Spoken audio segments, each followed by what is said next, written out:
Khamenei ಹತ್ಯೆಗೆ ಇರಾನ್ನಲ್ಲಿ ಶೋಕಾಚರಣೆ, ಆದರೆ ಬೀದಿಗಿಳಿದು ಸಂಭ್ರಮಿಸುತ್ತಿರುವ ಅಲ್ಲಿನ ಮಹಿಳೆಯರು. ಅಮೆರಿಕ ಮತ್ತು ಇಸ್ರೇಲ್ ನಡೆಸಿದ ಜಂಟಿ ಕ್ಷಿಪಣಿ ದಾಳಿಯಲ್ಲಿ ಇರಾನ್ನ ಸರ್ವೋಚ್ಚ ನಾಯಕ ಅಲಿ ಖಮೇನಿ ಹತ್ಯೆಯಾಗಿರುವುದನ್ನು ಇರಾನ್ ಅಧಿಕೃತವಾಗಿ ಖಚಿತಪಡಿಸಿದೆ.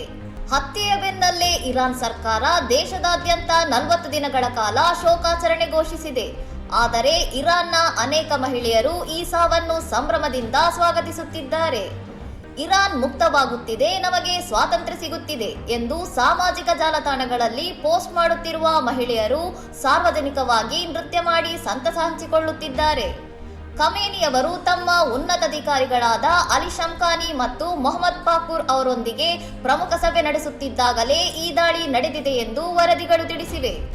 ಕೆಲವು ಮಹಿಳೆಯರು ರಸ್ತೆಯಲ್ಲಿ ಕಣ್ಣೀರು ಹಾಕುತ್ತಾ ಸಾಗುವ ಪ್ರಜೆಗಳ ಎದುರೇ ಖಮೇನಿ ಈಸ್ ಡೆಡ್ ಎಂದು ಕೂಗುತ್ತಾ ಅಮೆರಿಕಕ್ಕೆ ಧನ್ಯವಾದ ಅರ್ಪಿಸುತ್ತಿರುವ ವಿಡಿಯೋಗಳು ಈಗ ಜಾಗತಿಕವಾಗಿ ವೈರಲ್ ಆಗಿವೆ. ಇನ್ನಷ್ಟು ಸುದ್ದಿಗಳಿಗಾಗಿ ನೋಡ್ತಾ ಇರಿ ಸೌರಂ ಟಿವಿ.